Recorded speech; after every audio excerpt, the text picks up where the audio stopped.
Welcome to our channel. Today we how to configure Omnisend for automated dropshipping SMS and email detailed guide step by step clearly. To configure Omnisend for automated dropshipping SMS and email, start by logging into your Omnisend account. Once logged in, navigate to the Integrations tab on the dashboard. Here, you will find various platforms to connect with your Omnisend account. Select the dropshipping platform that you are using. Follow the prompts to link your store with Omnisend. Once your store is connected, go to the Audience tab. This section will allow you to manage your contacts. Import your customer list if you haven't done so already. You can upload your contacts either as a CSV file or connect directly through integrations. Next, navigate to the Automations section in the sidebar. Click on Create Workflow to set up your automated campaigns. Choose whether you want to create an SMS or email workflow. For email, select a template that suits your branding and goals. For SMS, ensure that the message is concise and direct.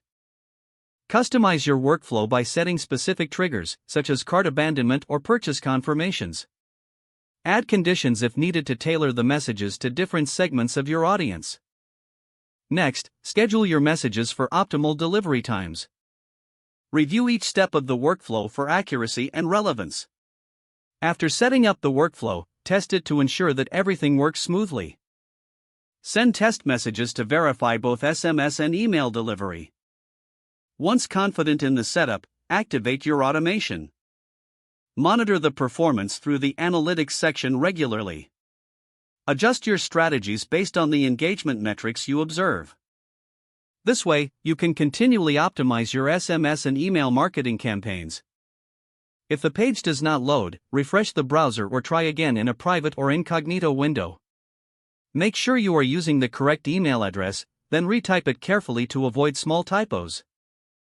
If your password is not accepted, use the reset option and create a new strong password you can remember. Check your spam folder for verification or security emails, then complete any requested confirmation steps. Don't forget to like this video and subscribe to our channel for more step-by-step tech guides.